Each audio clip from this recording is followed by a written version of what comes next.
Hello everyone, welcome back to Talking Reds, and what a 24 hours it has been. I want to do a news one, but I thought I'll wait another day before I give you the news, guys. And Patricio hasn't even looked on Twitter, so he's got a lot to digest in the next 5 minutes or so, because we've got some big news on Trent Alexander-Arnold and Mohamed Salah, because they are both, alongside Virgil van Dijk, both now free to talk to any club they want. It is now January the 1st, and it's all coming out now about the teams that are wanting these players, and also that the Trent Alexander-Arnold and Real Madrid situation is actually further down the line than we expected and we thought already. So, big news coming out. We'll start with Melissa Reddy. In terms of Real Madrid actually did come in March.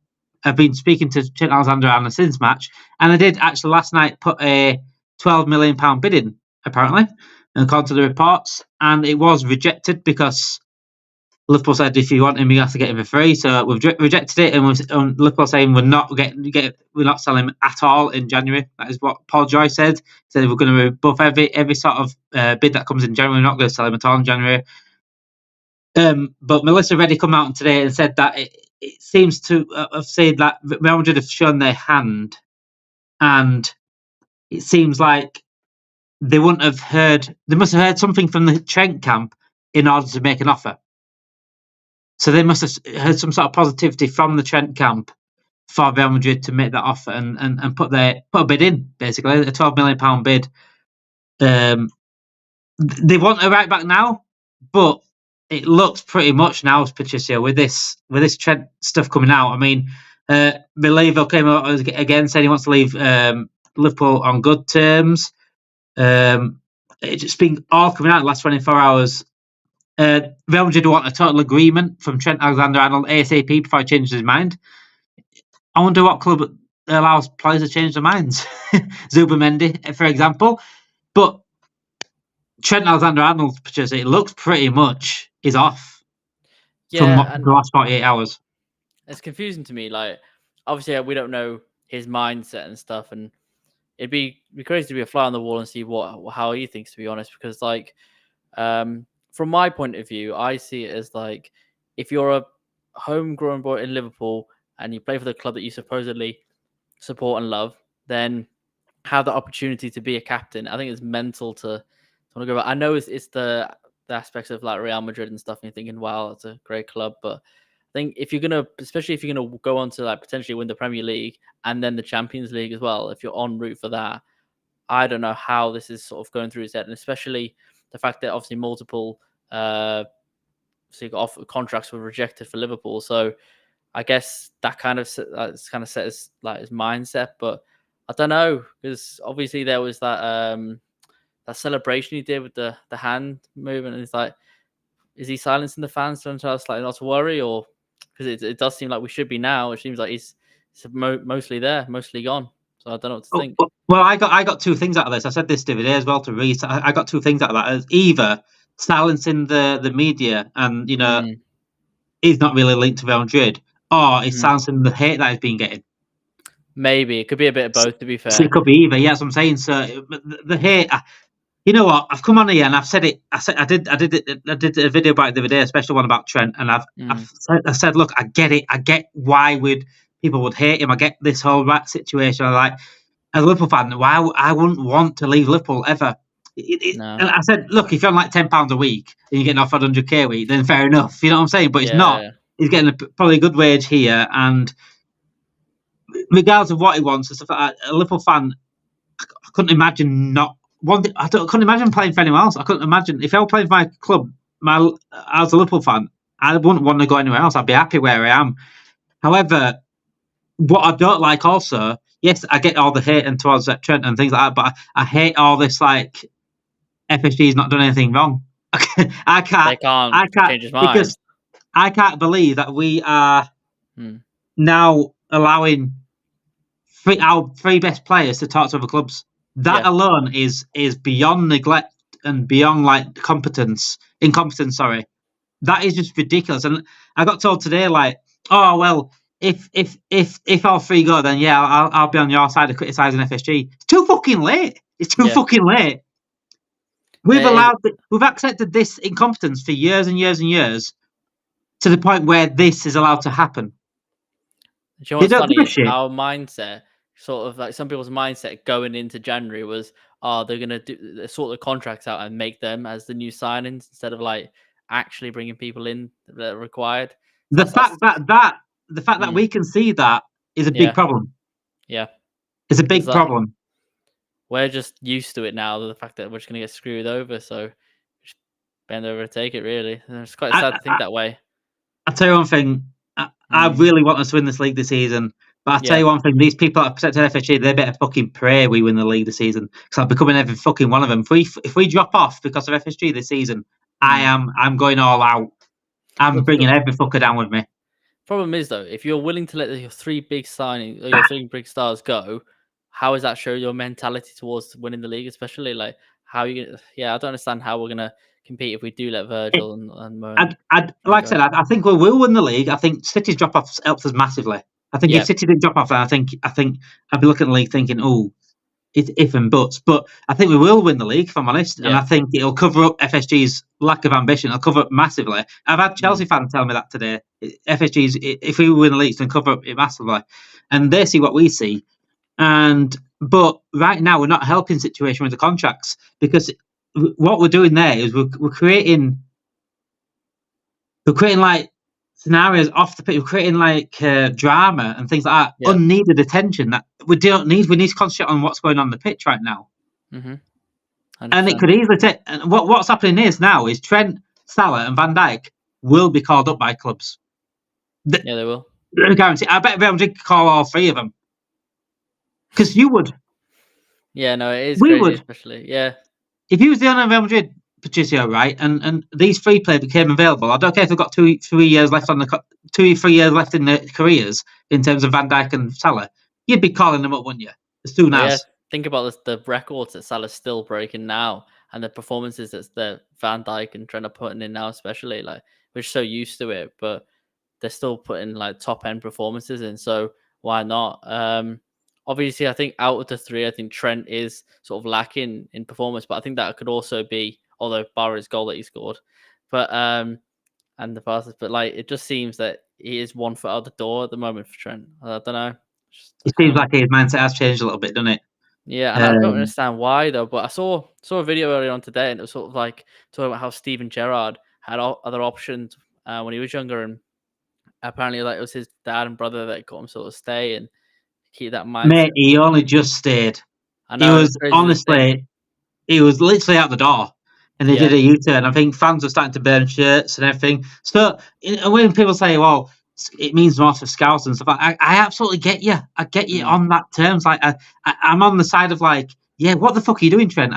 You should not be leaving us, regardless. yeah, But we can't we can't just put it all on Trent and allow this ownership because all three of these are available to talk to other clubs now. No yeah, other club, and I could guarantee one thing: if this were Manchester United doing this, say back in '90s or 2000s, say let Rooney, Ronaldo, Scholes all in the last 3 months, and all three now top of the clubs, we would be fucking laughing at them. We yeah, would be laughing at them. We'll be saying, "Fucking what are your club doing? What are your club doing, allowing them free to top of the clubs? What's your board doing here? What are they actually doing? Why haven't they offered them all?" But when it's us, we're like this. yeah. Nah, I it don't, is I don't, crazy. I don't physically understand it, Patricia. It's so biased. It's so deluded at this point. I just think people want to be right at this point. They've died. They're dying on the sword. They're literally dying on the sword of FSG. And the thing is, the fact that players are talking about their contracts as well. Those three players have talked about them and just said that they've got nothing. It just shows that there's no progression. There's, like, yeah, we could have been told on Twitter that they've been talks in the background, but what do we actually know until the players say something after a match? And it is crazy that nothing's been done. It's disrespectful as well. I think. I think it's Mm, absolutely disrespectful. Like the fact that Salah's had to come out and say, "I'm basically on the contract. I'm far away from the contract. I do want to yeah, stay here." Virgil said he wants to stay here. Salah said he wants to stay here. I know Trent hasn't said it yet, yeah. but these players want to stay here, and Well, two of them, I we're guess. still. Yeah, What I'm saying, yeah, but we're still not. We're still dragged it out to the point where, go on, you can talk to the clubs if you want. That's what we're yeah, saying to that is them. crazy. Yeah, that is crazy because That's really it's not even disrespectful. That's like like, We don't really want. That's like that's saying to me, if you go, you go. We're not bothered. And the problem with that is, even after they're doing that, they still haven't got like other people lined up for it anyway. Because we know that nothing's gonna be done. We know nothing's gonna be done, and then they're willing to let players go. Is meant. I think it's crazy. Honestly, mate, and they're like, well, why don't you sell Trent now? You'll get 20 million for him. What the fuck's happened to that 20 million then? Where's that 20 million going? Because we ain't going to spend it. No. Good luck with that one. No chance we spend that. We won't see it for dust. We're still trying to find Caicedo's money. We're still going for a DM for fucking 3 years. So don't give me this shit. And speaking about a DM, actually. Speaking about a DM, actually. We'll go on to the DM thing and what was said as well. Sky Sports News came out today and said about Liverpool will only move in additions in January if a correct opportunity presents itself. So we're not getting anyone, basically. No. It's the same bullshit. It's the same opportunity comes out all the time. Monitoring. It's the same fucking words every single year. Yeah. I said these people that are protecting FSG, they better pray win the league. Liverpool are looking for defensive midfield area, although it remains to be seen if they return to Zubimendi. Left back is also something the club is looking at long term as well. So they are looking at the places that we have said ourselves where we should strengthen. Yeah, and that's it. It's looking. They cannot. You can't. It's always window shopping. 50 cent. Yeah. You know what I'm saying? It's constant window shopping, and yeah, it's frustrating. I will go over the Salah news as well before we do finish, because again, you haven't read Twitter. You are very, very lucky, by the way. I will let you know the Salah news as well. According to Romain Collet Gaudin, who's a French journalist, he says Mohamed Salah have been offered 500,000 euros a week for 3 years for PSG. Yeah. And this is the issue we're getting to now. Mm-hmm. PSG, Bayern, Real Madrid, Barcelona, all these clubs they can talk to them. They can offer them. They might not get them, but they've got the opportunity, and we've given that opportunity. Mm-hmm.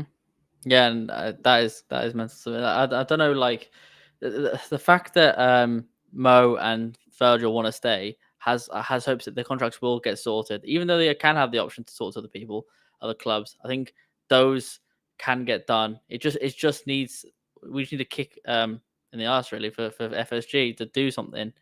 And yeah, the Trent situation, I really have got no clue what's going on with that, what their mindset is in that. Obviously, if you wanted to stay so bad, money shouldn't be as much of an object, but I guess it is for him. I mean, the fact that teams like PSG are coming in now with offers for Salah, for example. Yeah. Yes, Salah might stay. However, what this is doing, it's distracting him for the football. It's going to distract him. It could distract him for the football. Number one. Number two, it's giving him options when he shouldn't really have an option. If this were tied down years ago, we wouldn't even think about this. And number three, there is a slight possibility he just goes, hang on a second. So I'm far away from the offer for me from Liverpool. Why don't I just listen to another club? What's the harm in it? And he could just have. If Liverpool continue to disrespect him and not agree with what he wants, then he could just say, right, fair enough. I've got offers on the table. I'm off. Yeah, and I think thinking in that sort of mentality is like, well, if the club aren't willing to put the money into me and help and sort of come to an agreement with me, then why should I? Like, I know you basically just said that, but it's the fact that like PSG are wanting him, and we're sort of saying, yeah, you can talk to him, have fun, and then just. Why? Like, especially when he's still breaking records for us and still scoring so many goals that are helping us out. I'm going to win the Premier League. I don't know.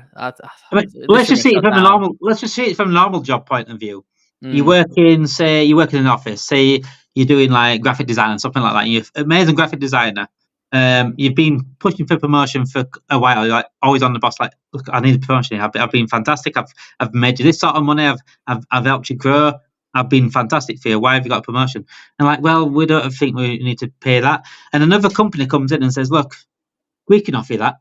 We can offer you a promotion. You'll be head of marketing. You'll be this and that. We'll give you what you need. Are you going to stay to that company that you are now? Or are you going to? Yeah. You at least think about the move. Mm-hmm. You probably will make the move. Yeah, especially like if they're not trying to make efforts to try to keep you, then why would you stay? Yeah. I mean, my mate actually did it. Actually, he did marketing. And he worked for a company around here, and then another company offered him something high because he wanted a promotion where he was, and now he's a good position right now at a different company. And that's it's similar. I know it's different because it's not smaller than a business. Tell our owners that it is more than a business. Football, there's passion in it. It's like a religion to some fans. Yeah. There's emotion into this, and Salah feels comfortable at Liverpool. He wants to stay at Liverpool, but if he's not getting what he wants, and say with Virgil van Dijk, the report out the other day is that we're not agreeing on the wage demands he wants either. And I didn't doubt Virgil van Dijk going. Yeah, no, and I don't understand what is going through FSG's mind. The fact that they're not sorting it, they need to do something. It is crazy. I don't know. Do you think they just don't care? They said, "Well, this is our business structure. We're not changing it. Deal with it." Yeah, they don't care. That could be seen sort of throughout the years when they were buying players that sort of injury prone on for minimum spend, and you can see it's not a sort of priority. I'm just looking at the football score right now. It's 3-1 Arsenal. It was 1-0 to Brentford, but Arsenal have come back and they're 3-1 up. Anyway, so it's just been a crazy 24 hours. Before I do go, happy New Year, everyone! And I hope we do win the league this year. And I hope it's a fantastic year for Liverpool, but we need to sort his contracts out and quick because it may start affecting the pitch, what's happening on the pitch, and if it starts doing that, you're going to see a different level of me. I promise you that. Thank you everyone for joining. Get your likes, like this video, subscribe to the channel. Get your comments in as well. I want to know what you think about the news. What do you think? Who do you think is going to go? Do you think it's going to stay? Do you think it's complete negligence from FSG and the club on these contracts? We are literally allowing other clubs to talk to them for free now, so it is what it is, and we can't complain about if they go because we've given the opportunity to go. It's as simple as that. Yep. Thank you for watching. Have a great night and Happy New Year, everyone. Hope we have a great New Year.